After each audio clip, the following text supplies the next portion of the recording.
नमस्कार, दिन भर की बड़ी खबरों में आपका स्वागत है। मैं हूं परवीन शेख। आज इस बुलेटिन में बात होगी संसद में चल रहे घमासान पर कांग्रेस के मोदी सरकार पर सवाल की, अडानी मामले पर कांग्रेस के नए दांव की, जानेंगे 13 राज्यों में क्यों बदले गए राज्यपाल, त्रिपुरा में विपक्ष की रणनीति से क्यों डरी दिख रही है बीजेपी, बात करेंगे पीएम मोदी के सामने गहलोत के बड़े बयान की, राजस्थान में विपक्ष के नेता के इस्तीफे की और बुलेटिन के आखिर में बात होगी दिल्ली मेयर चुनाव में आए नए मोड़ की। लेकिन तमाम बड़ी खबरों से पहले एक नजर सुर्खियों पर। जम्मू कश्मीर मामले में राहुल गांधी ने मोदी सरकार को घेरा, कहा जम्मू कश्मीर को रोजगार, व्यापार और प्यार चाहिए, भाजपा ने बुलडोजर दिया। कांग्रेस ने मणिपुर में जारी किया घोषणा पत्र, नौकरी, मुफ्त स्वास्थ्य और लड़कियों के लिए 12वीं तक मुफ्त शिक्षा का किया वादा। देश के 4 हाईकोर्ट्स में चीफ जस्टिस की नियुक्ति, गुजरात हाईकोर्ट में जस्टिस सोनिया गिरिधर गोकानी को नियुक्त किया गया मुख्य न्यायाधीश। हरियाणा के पानीपत में अडानी एग्री लॉजिस्टिक के 3 डायरेक्टर्स पर दर्ज होगा केस, फेक डॉक्यूमेंट्स पर दिखाई 5 करोड़ की जमीन की खरीद, पेमेंट रसीदें भी निकली फर्जी। ये तो थी सुर्खियां और अब बात आज की सबसे बड़ी खबर की। संसद का बजट सत्र शुरू होने से पहले ही अडानी पर हिंडनबर्ग की रिपोर्ट आ गई, जिस वजह से बजट सत्र की शुरुआत में ही हंगामा मच गया।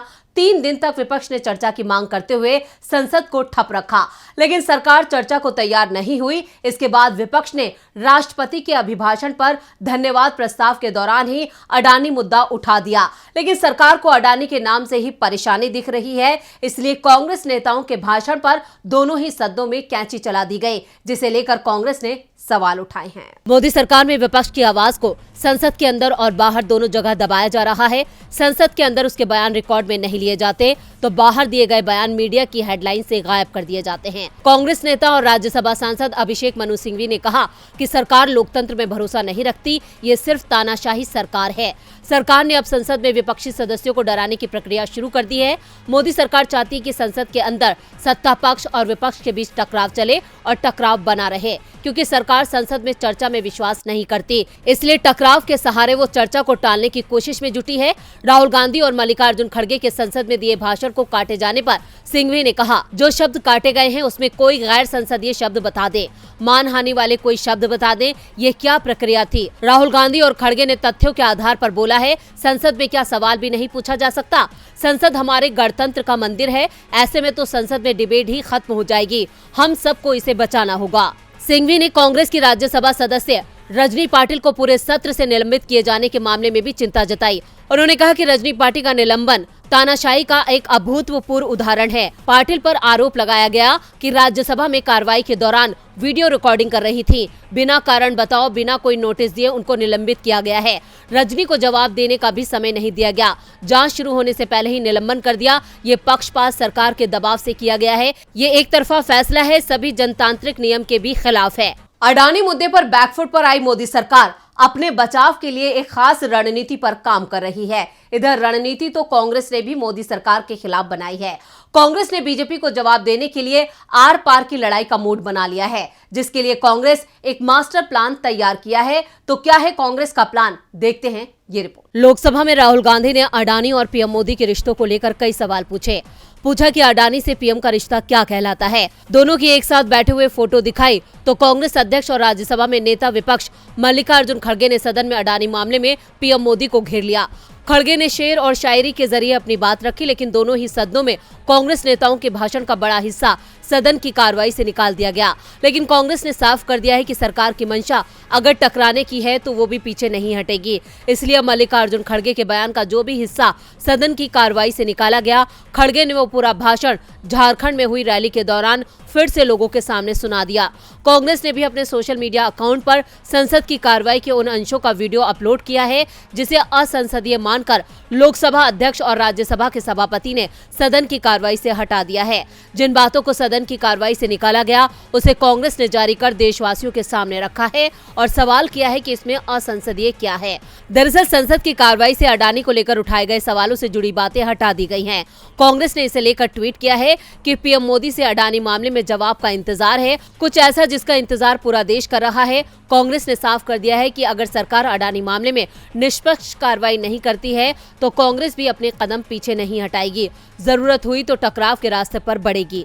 कांग्रेस का यह मास्टर प्लान कितना कामयाब होगा ये तो वक्त बताएगा। इधर 9 राज्यों के विधानसभा और 2024 के लोकसभा चुनावों से पहले मोदी सरकार ने भी खास प्लान के तहत एक साथ 13 राज्यों के राज्यपाल बदल दिए हैं। जहां महाराष्ट्र के राज्यपाल भगत सिंह कोश्यारी का इस्तीफा लिया गया है, तो वहीं दूसरे कई राज्यों में जहां इस साल चुनाव है वहां नए राज्यपाल बनाए गए हैं। नए राज्यपालों में सबसे चौंकाने वाला नाम सुप्रीम कोर्ट के पूर्व जज का है। तो किसे बनाया गया है राज्यपाल, देखते हैं ये रिपोर्ट। इस साल 9 राज्यों में विधानसभा चुनाव हैं। 3 में तो चुनाव की प्रक्रिया भी शुरू हो गई है और इस बीच केंद्र सरकार की सिफारिश पर राष्ट्रपति ने 12 राज्य और 1 केंद्र शासित प्रदेश के राज्यपाल और उपराज्यपाल की नियुक्ति को मंजूरी दे दी है। जिन राज्यों में राज्यपालों की नियुक्ति की गई है उसमें मेघालय और नागालैंड भी शामिल हैं, जहां 27 फरवरी को विधानसभा चुनाव के लिए वोटिंग होनी है। नए राज्यपालों की नियुक्ति से पहले महाराष्ट्र के राज्यपाल भगत सिंह कोश्यारी का इस्तीफा राष्ट्रपति ने स्वीकार कर लिया है। भगत सिंह कोश्यारी लंबे समय से विवाद में चल रहे थे और शिवाजी महाराज पर दिए गए उनके बयान के बाद से बीजेपी नेता भी कोश्यारी का बचाव नहीं कर पा रहे थे।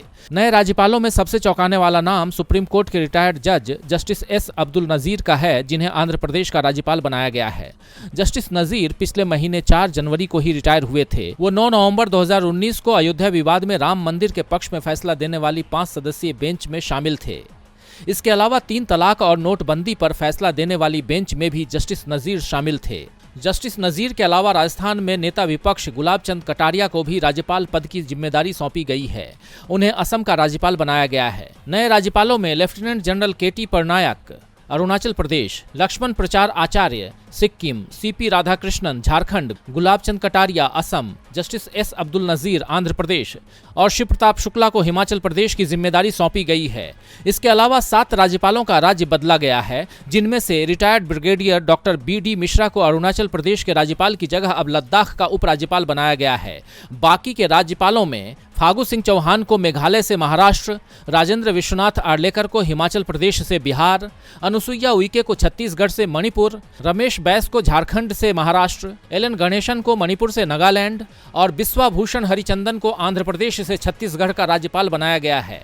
मोदी सरकार 2024 की चुनौतियों से निपटने के लिए अभी से ही चाल पर चाल चल रही है, तो वहीं त्रिपुरा में बीजेपी की हर चाल नाकाम हो रही है। त्रिपुरा विधानसभा चुनाव के लिए प्रचार अभियान 48 घंटे में खत्म हो जाएगा। बीजेपी ने इस राज्य में अपनी सत्ता बरकरार रखने के लिए पूरी ताकत झोंक दी है, तो मुख्य विपक्षी दल CPM ने इस बार कांग्रेस के साथ गठबंधन कर बीजेपी की जबरदस्त घेराबंदी कर रखी है। तो आखिर बीजेपी के लिए क्यों महत्वपूर्ण है त्रिपुरा, देखते हैं ये रिपोर्ट। इस समय 3 राज्य त्रिपुरा, मेघालय और नागालैंड में विधानसभा के चुनाव चल रहे हैं, जिनमें से त्रिपुरा में सबसे पहले 16 फरवरी को वोटिंग होनी है। 5 साल से त्रिपुरा में बीजेपी की सरकार है, लेकिन इस बार बीजेपी मुश्किल में दिखाई दे रही है। सत्ता बचाने के लिए पार्टी ने पूरी ताकत झोंक रखी है। कल यानी शनिवार को PM मोदी त्रिपुरा में थे। उन्होंने वहां 2 रैली और 1 रोड शो किया, तो आज रविवार को अमित शाह त्रिपुरा पहुंच गए। कल सोमवार को एक बार फिर PM मोदी त्रिपुरा जा रहे हैं। बीजेपी के अध्यक्ष JP नड्डा और यूपी के CM योगी आदित्यनाथ तो लगातार त्रिपुरा का दौरा कर ही रहे हैं। असम के CM हिमंता बिस्वा शर्मा तो यहां कैंप किए हुए हैं। बीजेपी ने कई राज्यों के CM और केंद्रीय मंत्रियों को चुनाव प्रचार में उतार दिया है, लेकिन फिर भी पार्टी को बड़े नुकसान का डर लग रहा है। त्रिपुरा में इन दिनों लेफ्ट और कांग्रेस के गठबंधन से स्थिति बदली बदली दिख रही है। बीजेपी नेता भी कांटे की टक्कर का अनुमान जता रहे हैं और इस टक्कर को कांग्रेस के एक दांव ने और भी दिलचस्प बना दिया है। दरअसल कांग्रेस ने ऐलान कर दिया है कि त्रिपुरा में CM CPM का होगा और नया CM आदिवासी ही होगा। कांग्रेस ने CPM के राज्य सचिव जितेंद्र चौधरी को CM बनाने का ऐलान कर दिया है। हालांकि CPM की तरफ से इस तरह की कोई भी घोषणा अभी तक नहीं हुई है। जितेंद्र चौधरी आदिवासी समुदाय से आते हैं, जिनकी आबादी त्रिपुरा में करीब 32% है और दावा किया जा रहा है कि जो भी दल आदिवासियों के सुरक्षित सीटों को अपने पाले में करेगा, सत्ता के करीब वो ही पहुंचेगा। और कांग्रेस के आदिवासी दांव ने बीजेपी को बैकफुट पर धकेल दिया है। दरअसल बीजेपी को कांग्रेस और लेफ्ट गठबंधन से डर पिछले विधानसभा चुनावों के परिणामों के चलते लग रहा है। 2018 के त्रिपुरा चुनाव में लेफ्ट को 42.22% वोट मिले थे, जबकि बीजेपी को 43.59% वोट मिले थे। कई सीटों पर जीत का अंतर बहुत कम रहा था। ऐसे में कांग्रेस और लेफ्ट का गठबंधन चौंकाने वाला परिणाम दे सकता है। त्रिपुरा में ऊंट किस करवट बैठेगा ये तो 2 मार्च को नतीजे तय करेंगे। फिलहाल तो CPM कांग्रेस गठबंधन बीजेपी पर भारी नजर आ रहा है। आज भारी तो राजस्थान के CM अशोक गहलोत PM मोदी पर पड़ गए।